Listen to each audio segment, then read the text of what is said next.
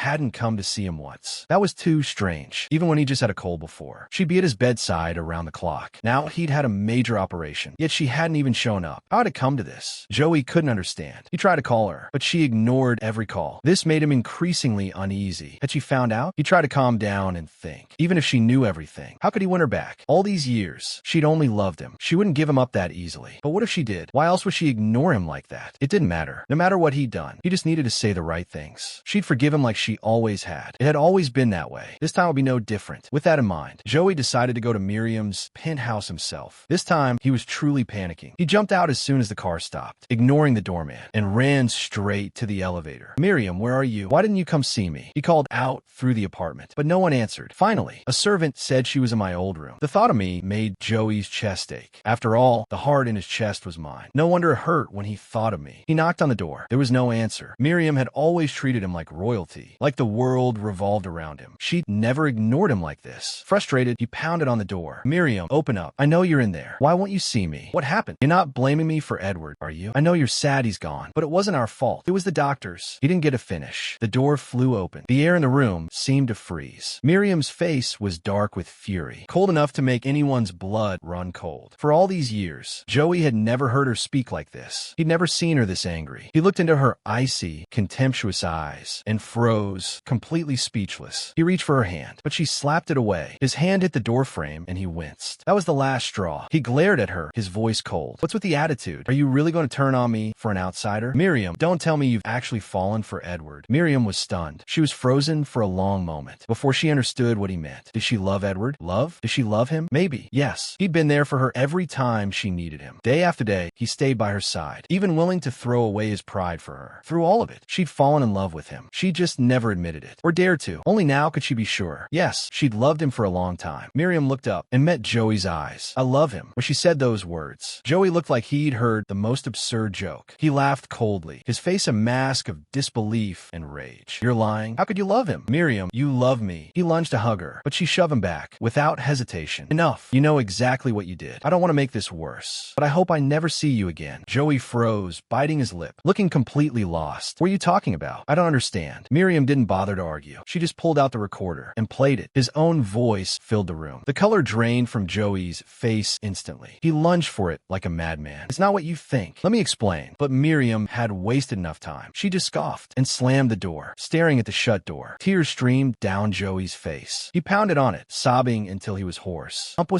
You're lying. You love me, right? You've always loved me. How could you fall for him? Realizing he'd really messed up, he quickly changed tactics and started apologizing. I'm sorry. It's my fault. Miriam, I shouldn't have lied. I just cared about you too much, and I was scared of losing you. I really know I was wrong. I love you. Let's start over, please. It was the first time in his life he was truly terrified. He knew that this time Miriam was truly, irreversibly furious. No matter what he'd done before, she'd never treated him this way. The sky grew dark. Joey was still pleading at the door, but Miriam wouldn't open it. She was the type of person, once she loved you, she'd put you on a pedestal. Once she stopped, she'd send you straight to hell herself. When he was finally cried out, Joey finally understood. He wouldn't see her tonight, so he left. Meanwhile, on the other side, I looked at the woman before me, a woman who was both familiar and foreign. My heart ached so much it nearly broke in two. I'd never imagined, after finally bringing Miriam back, I'd be met with a version of her who had completely forgotten me. The way she looked at me now held none of the warmth that had once meant family. Her eyes held only distant politeness. But I wouldn't let go. You don't remember me at all? Edward. Ethan. Miriam frowned, struggling to remember. After a long moment, she still shook her head. I am sorry. I really don't think I know you. A sharp pain shot through my chest. How could she not know me? We'd grown up together. We'd been each other's only family, and promised to always be together. I knelt before her, desperately trying to jog her memory. Miriam, think harder. We met at the orphanage. I was only 10 years old. The other kids used to pick on you. I was the one who protected you. Later, I never got enough to eat, and you'd sneak me your little snacks. Then we went to college and worked together, and always lived together. We were going to get married after the holidays. We promised we'd never part. Don't you remember any of it? Miriam looked at the young man in front of her. His eyes were red, barely holding it together. For some reason, she also felt a tightness in her chest. She tried to remember what he'd said, but no matter how hard she focused, her mind was completely blank. Had they really known each other? Why didn't she remember? Even the accident I'd told her about. She didn't remember at all. I told her about the accident and everything that followed. Seeing she truly couldn't remember, I had to let it go. As long as she was alive, that was enough. Whether she knew me or not didn't matter. We had an entire lifetime ahead. I could be with her again and slowly help her remember. Piece together those lost memories, bit by bit. Just that thought gave me a little peace. I'd already waited 5 years. It was a few more, but for some reason, Miriam's face suddenly came to mind. How was she doing now? She must know I'm dead by now. What would she think? Maybe a bit guilty. I'd been by her side for 5 years. At that moment in the other world, Miriam felt like all the color had been drained from the world. Everything was just gray. She'd never imagined she would actually lose Edward. She'd also never imagined it would hurt this much, like an invisible hand was squeezing her throat. She loved him. She loved him with everything she had. If she could turn back time, she would never do the same thing. She'd treat him right and make up for everything. But no matter how much she regretted it, it didn't change anything. She remembered what he'd once said to her. I came to this world for you. Now he'd vanished from her world. She felt she had no reason to go on. She stared at the overcast sky. A thought crossed her mind. Jumping in at all. She hadn't eaten in 3 days. Her head was spinning. A voice whispered in her ear, "Just jump. Maybe she'd see him again." She threw open the window. A cold wind howled in, whipping her hair around, but she barely felt it. She just stepped onto the sill. She closed her eyes, and then a voice echoed in her head. "Greetings, host. You have been assigned a new mission. When you complete it, you will be permitted to travel to Edward Miller's world and remain there. Do you agree to bind with the system and begin? The world where Ethan is." Those unfamiliar words pulled Miriam back to reality. Wasn't Edward actually dead? Had he just gone to another world? She asked right away, "What's the mission?" The system answered in its usual flat tone. "Within 3 months. Make Edward Miller fall in love with you." Miriam's heart leaped, and she felt a surge of wild excitement. Edward loved her that much, down to his very soul. This mission would be easy for her. Fate was giving her a chance to put everything back on track. She agreed without hesitation. "I accept," the system added, a friendly warning. "If you fail, you'll be sent back immediately. You'll lose everything you own and be in poverty for the rest of your life." Miriam agreed without even thinking. Without Edward, what good was her money? Besides, she was certain of his love. It wouldn't let her fail. System binding successful. The 3-month countdown begins. Good luck. Blinding white light swallowed her. Miriam closed her eyes and blacked out. When she opened her eyes again, she was in a completely unfamiliar place. She knew this was the world the system called Edward's world. This was real, not a dream. She was so excited she could have laughed. She didn't even think about how Edward had gotten to her world or how he'd come back. She only had one thought: find him. With the system's help, she quickly located my apartment, thinking she'd see me soon. Miriam felt surprisingly nervous, like a girl about to meet her first crush. Her cheeks flushed involuntarily. She thought it was ridiculous. When had she ever been this shy? In her world, she was the absolute queen. There was nothing she couldn't get. But because of me, she felt uneasy, anxious. She waited at the gate of the complex. The system had told her this was where I passed every day. It wasn't long before she saw a familiar figure coming her way, carrying a bag of vegetables. Though it had only been a few days, I looked healthier than I had before, my steps light and a smile on my face. Clearly in a good mood, Miriam walked toward me until we were face to face. I probably hadn't been looking where I was going and walked right into her. I rubbed my nose, a bit embarrassed. "Oh, I'm so sorry." The fruit bag slipped from my hand. I crouched to pick it up, muttering, "I hope they're not bruised." Persimmons are Miriam's favorite. When I stood back up, my eyes met hers. I jerked back like I'd been shocked. "Miriam, what are you doing here?" Seeing my shock, Miriam's face lit up with happiness. She stepped forward and opened her arms. "Edward, it's really you." Before I could react, she pulled me into a hug. That familiar scent of citrus hit me, and I tensed up immediately. It was really her. I shoved her back. My voice came out sharper than intended. "Why are you here?" Had she also? My reaction clearly stung. She'd probably expected me to be happy. "Edward, I came here for you. Aren't you happy to see me?" I smoothed my clothes, my voice flat. "I don't know how you found me, but I've already started a new life. Don't come back." How could this be? Why was he reacting this way? Miriam could hardly accept it, but she quickly made excuses for me. She'd, for another man, try to take his heart. She'd promised to marry him and coldly broken it. It was only natural I was angry. Yes, he must still be angry. Realizing that, she rushed to apologize. "Edward, I'm sorry. Everything was my fault. I listened to the recording. I was wrong about you. I came to tell you. The person I've always loved is you. Can you forgive me? I'll spend my whole life making it up to you. We can start over." Listening to her apologies, I only found it all absurd. I figured out why she was here. She must have been bound to some system too, just like I had been. I didn't care what her mission was. My life had already turned a page. Whatever happened there belonged to the past. Besides, I had never truly loved Miriam. The only reason I'd been with her was because of what she could give me. So I tried to let her down gently. "Miriam, it's over between us. I don't blame you. There's nothing to forgive. You know what Joey is like now. I truly hope you find happiness one day. It just won't be with me. That's all I have to say. Don't come back." With that, I picked up my bag and walked away. Miriam stood there, staring after me, looking completely lost. She didn't understand why I'd changed so much in just a few days. She thought I'd be as excited as she was, or at least angry about how she'd treated me. But I said nothing. I was just cold to her. Why had it come to this? Miriam couldn't figure it out. She could only tell herself, I must just be furious. That's why I didn't want to talk. If she just slowly earned back my forgiveness, I'd eventually go back to how I used to be, the one who did everything she wanted. She couldn't rush. I'd given 5 years to her. She'd only just started. She had 3 months. Enough time to get back into my life. After leaving Miriam, I still felt uneasy. It seemed she didn't know why I'd really been in her world. If her system mission involved me, that meant she'd keep showing up. It annoyed me. My feelings were complicated. I didn't even understand them. I shook my head and forced the thoughts away. What mattered now was helping the real Miriam remember. I opened the door, set the groceries down, tied my apron, and went into the kitchen. "Miriam, I got your favorite fruit. I'll start dinner. Take a break." But the reply wasn't her voice. It was a clear male voice. "Hey, I'm Sophia's co-worker. She just stepped out. She'll be back soon." I followed the sound and saw a tall, lean man. He was handsome with an easy smile. He introduced himself. "I'm Kevin Davis. I'm here with Sophia for a a work thing. You don't need to cook. We'll grab dinner and discuss work. My smile faltered. A strange discomfort rose in my chest. I thought I'd already accepted that the real Miriam didn't remember me. But faced with this small fallout, I realized how ugly my jealousy was. With the other Miriam, I hadn't cared how she treated me because I didn't love her. But now, I felt like my heart was being squeezed, and it ached. Still, I smiled. I'm her roommate, Edward Miller. Yes, I wasn't her fiancé anymore. Just a roommate. A title that didn't even give me the right to be jealous. A few minutes later, Miriam returned with a bag of oranges. Kevin spoke first. You didn't have to go out of your way. We didn't need oranges. Miriam smiled. It was close. I just grabbed some. Let's go. They walked toward the door together. As they passed the table, Miriam noticed the fruit. Her eyes softened briefly. She glanced back at me, as if noticing my disappointment. She paused and said, just leave those. I'll have one later. At that, I looked up, and my face lit up. I'll wait up for you. So there was still a place for me in her heart. She was that kind of person. Even without her memories, she still thought of others. I arranged the fruit on a plate and made myself some instant noodles. It had been a while since I'd had them. I didn't expect that just being with her would make cheap noodles feel like a feast. When the real Miriam came home that night, I was curled up on the couch. I sat up when she walked in. How was dinner? Miriam nodded as she took off her shoes. She noticed the empty cup in the trash. That's what you ate? I nodded sheepishly. It's just me. I didn't want to make a fuss. And it's been a while. It wasn't bad. Miriam sighed and shook her head. You can't just eat noodles for dinner. I'll try to be home for dinner, so you don't have to eat junk. Hearing her care, my eyes stung. She'd fussed over me like this too, even though she was only 2 years older. She'd always seemed so grown up. All those years, she'd taken care of me, telling me to bundle up, making sure I had milk in the morning, cooking my favorites again and again. Before the accident, I'd barely known how to cook, but in those 5 years with the other woman, I'd learned how to care for someone, even if she hadn't loved me. I started thinking about her again. All those years, that strange cycle, like someone was pulling the strings. I shook the thoughts away. The next morning, I saw the other Miriam waiting for me. She'd been there a while, her lashes damp with dew. She was always striking, tall, with delicate features, standing outside my ordinary building. She looked out of place. Her face lit up when she saw me. She hurried over with breakfast. Edward, she offered it to me, almost pleading. All your favorites. I got them myself. I looked at it, but couldn't smile. I just sighed and repeated myself. Didn't I tell you not to come? Why do you pretend you didn't hear me? Miriam looked hurt. She was always so proud, so this was rare. I just wanted to be good to you. I pushed her hand aside. I told you I don't need that. Miriam, I'll say it one more time. I'm not forgiving you, because I never blamed you. That's all in the past. I have my own life now, and I hope you live yours. I was getting impatient. Even Miriam could tell. She pulled her hand back awkwardly, disappointment written all over her face. Edward, I don't get it. You can be angry at me, hate me, but don't pretend I don't matter. You loved me so much before. How did you get so cold? At that point, I was done pretending. I met her eyes and said it clearly. Miriam, I never loved you. Now leave. And I walked away. I never loved you. Those words haunted Miriam. She couldn't tell what was real anymore. Impossible.